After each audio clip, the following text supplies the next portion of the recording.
चलिए भाई, शुक्रवार की सुबह तो इस कारोबारी हफ्ते का आखिरी कारोबारी सत्र पर नई सीरीज का पहला ट्रेडिंग सेशन, और देखते देखते मई आ गया। अभी तो वीरू साल की शुरुआत ही हुई थी और देखिए आधा साल ऑलमोस्ट निकलने की कगार पे। देखिए आप बढ़ा रहे हैं किस स्पीड से। आप साल की बात कर रहे हैं, आप साल की बात कर रहे हैं, आप महीनों की बात कर रहे हैं। जिंदगी निकल गई जनाब, आधी आधी से ज्यादा। किस पेस से सैलरी बढ़ा का रहे हैं। और अप्रेजल का इंतजार आप और करते ये करते। बगल वाले अभी दिख नहीं रहे हैं किस पेस से बढ़ा रहे हो। देखो आप लोग। सही बात है, सही बात है। अच्छा,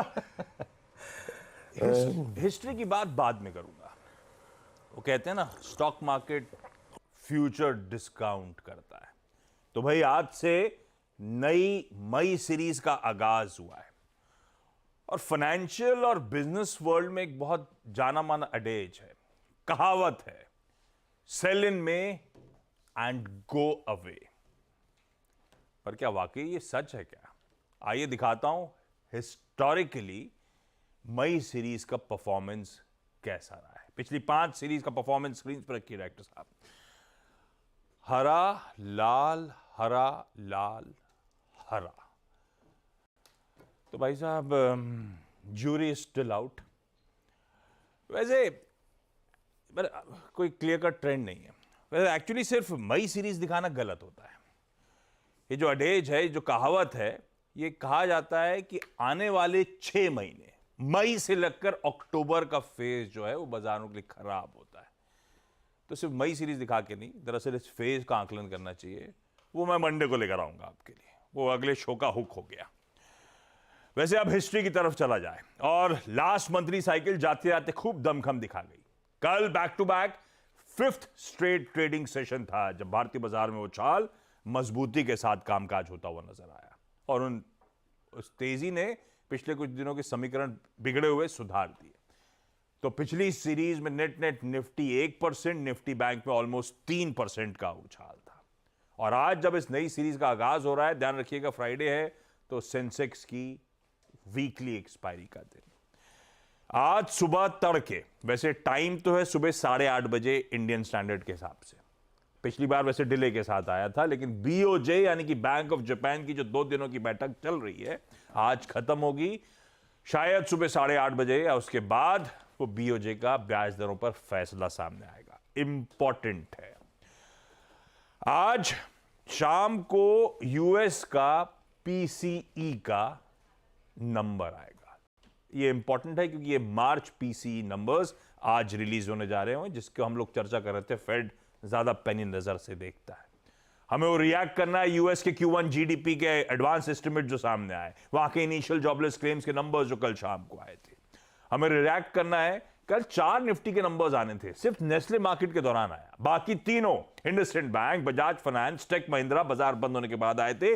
इन पे रिएक्ट करना, और वैसे ही आज रिजल्ट हैवी डे था। आज तो दरअसल 5 निफ्टी की कंपनीज के नंबर्स अवेटेड हैं, वो आपकी स्क्रीन पे 5 दिग्गज। और ध्यान रखिएगा, जब अवेटेड है तो उसमें आईसीआईसी बैंक मत भूलिएगा।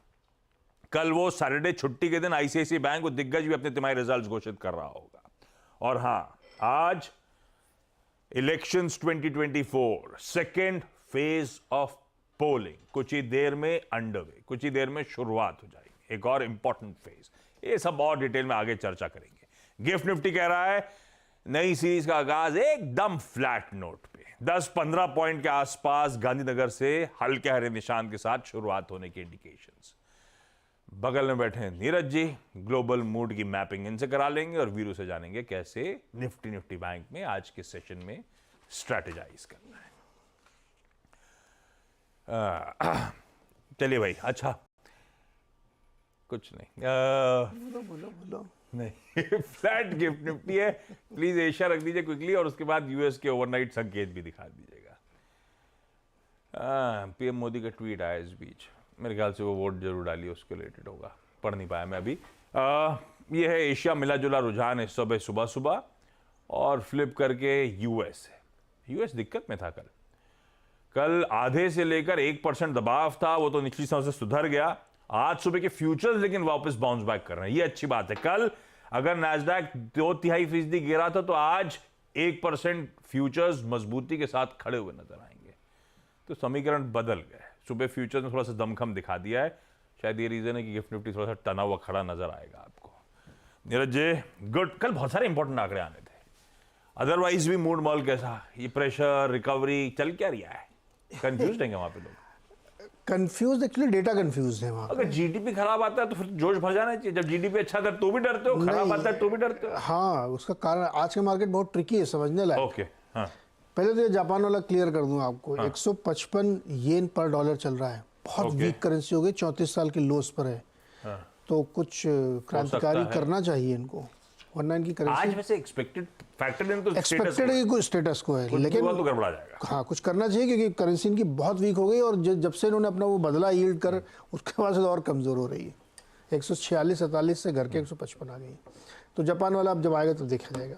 यूएस में कल क्या हुआ, जीडीपी नंबर बहुत ही खराब आया, मतलब गजब टूटा है। कितना जीडीपी नंबर हम लोग एक्सपेक्ट कर रहे थे कि बढ़ के आना चाहिए, वो आया है। मेरे ख्याल से 2.3 एक्सपेक्टेड था, 1.3 ऐसा कुछ आया। 1.6 आया 1.6 हाँ, और 3.4 था लास्ट क्वार्टर में। हो यस, अनुमान था कम से कम 2.5 आना चाहिए, तो नंबर बुरी तरीके से टूटा।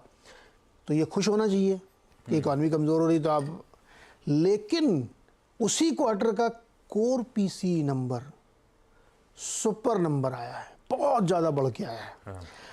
कोर पीसी जब मैं कह रहा हूँ 3 महीने के, जिस क्वार्टर की जीडीपी की बात कर रहा हूँ, उसी क्वार्टर में पीसी आया 3.7%। पर ये थोड़ा सा डेटेड वाला हो गया ना। नहीं, क्वार्टर डेटेड का कैसे हो गया? अभी जो आज आने वाला फिर वो क्या है? ये तो इस महीने का आएगा आपके, वो जो करंट आप जिस क्वार्टर को अंडर रिव्यू लेके चल रहे हो, जिस क्वार्टर में हमको खुश होना चाहिए कि जीडीपी ठंडी पड़ रही है, उसी जनवरी फरवरी मार्च, उसी क्वार्टर का महंगाई का जो कोर पीसी वो बहुत बढ़ के आया है। कोर पीसी के अंदर जब आप जाके देखेंगे तो आपको दिखेगा कि सर्विसेज की महंगाई जबरदस्त तरीके से बढ़ी है, वो नीचे नहीं आ रही है। तो एक तरफ आप खुश हो रहे थे, एक तरफ आपको लगा यार महंगाई तो नीचे नहीं आई, और इकॉनमी, अब ये बहुत बुरी स्थिति होती है कि इकॉनमी भी कमज़ोर हो रही है, महंगाई भी नीचे नहीं आ रही है। तो ये मार्केट को कंफ्यूज कर रहा था। इसीलिए आप देखेंगे कि इस नंबर के बाद मार्केट में एक समय 550 पॉइंट नीचे था डाउ, वहाँ से रिकवर हुआ, दोनों इंडेक्स रिकवर हुए, टेक वाले भी हुए, लेकिन पूरी तरीके से रिकवर नहीं हो पाए। लेकिन डे लोज से 1.5% डे लोज था, घट के 0.87 के आसपास से आया, तो बढ़ गया। अब क्यों बढ़ा ये? अगेन वही टेक्नोलॉजी वाले नंबर, मैंने आपसे कल कहा था कि टेक्नोलॉजी के नंबर बहुत ख़राब आए हैं, तो वहाँ से गिरना चाहिए। अब वो गिरा, उसके बाद रिकवरी भी आई, क्योंकि जो अल्फ़ाबेट ने नंबर दिए और कंपनीज नंबर दिए, जो कल जो शाम को नंबर आए वो नंबर बहुत अच्छे थे, बेटर नंबर थे, इसलिए स्टॉक अच्छा आफ्टर आवर्स में थे 12% ऊपर है। साथ ही एक बहुत बड़ा बाईबैक अनाउंस कर दिया अल्फ़ाबेट ने $70 बिलियन का, और पहली बार उन्होंने जीवन में डिविडेंड भी अनाउंस कर दिया। तो टेक्नोलॉजी शेयर्स ने मार्केट को ऊपर खींचे। ये जो रिकवरी आप देख रहे हैं ये टेक्नोलॉजी शेयर की वजह से आई, वरना रिकवरी आती नहीं, मार्केट वही 550 पॉइंट नीचे बंद होता। बॉन्ड यील्ड आपकी 4.7 पहुंच गई है 10 साल की। सो मैं इसलिए ट्रिकी कह रहा था कि economy weak, inflation high, bond yield high, technology से थोड़ा सपोर्ट मिल रहा है क्योंकि वो तरह तरह से जुगाड़, बाईबैक कर लो, डिविडेंड दे दो, या गाइडेंस थोड़ी सी है। तो इस मार्केट को मुझे लगता है कि आपको थोड़ा वक्त देना पड़ेगा कि मार्केट असली में किस पे रिएक्ट करना चाहता है, वीक इकोनॉमी पे या हायर इन्फ्लेशन में। बट बॉन्ड मार्केट ये कह रहा है कि वे ब्याज दरें कटने की संभावनाएं कम है।